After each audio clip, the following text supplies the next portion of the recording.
Hello everyone, welcome to my channel. আমি তোমাদের দেবস্মিতা। আজকে দেখো আমি আর আমার ভাগ্নিকে নিয়ে বেরিয়ে গেছিলাম। আগের একটা ভ্লগ ওকে দেখিয়েছিলাম। তো ওর বাইকে করে ঘোরার খুব ইচ্ছা করছিল, তো অনেকদিন ধরেই বলছিল। তো আজকে একটু টাইম বের করে আমরা দুইজনে মিলে ওকে নিয়ে বেরিয়েছিলাম। তোমরা হয়তো জানো না, কিন্তু বালুরঘাটে একটা কোনো জায়গা নেই তেমন ঘোরার, শুধু রেস্টুরেন্ট আর রেস্টুরেন্ট। তো কোথায় যাবো বুঝতে পারছিলাম না। তো দেখি ও বাইকটা মেন রোডের দিকে নিল, বুঝতে পারছিলাম না কোথায় যাচ্ছে। তো তারপরে বুঝতে পারলাম যে ও পাগলিগঞ্জের দিকে যাচ্ছে। দেখো জাস্ট সূর্যটা দেখো, সূর্যটা মানে অস্ত যাওয়ার সময় এত সুন্দর লাগছিলো। আমরা ব্রিজের দিকে উঠছিলাম।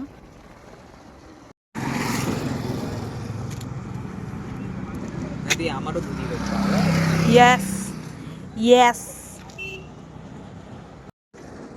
তারপর এখান থেকে আমরা ঘুরে টুরে ডাইরেক্ট চলে গেছিলাম রেস্টুরেন্টে খেতে।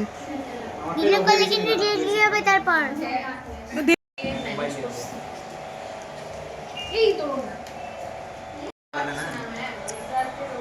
তুমি নর্মাল জামা পরে আসি।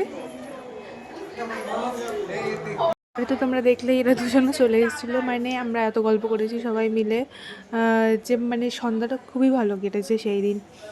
তারপরে আমরা খেয়ে দিয়ে গল্প টল্প করে এই বেরিয়ে ওদেরকে দুজনকে টাটা করে দিয়ে বাড়ি ফিরে নিলাম। টাটা।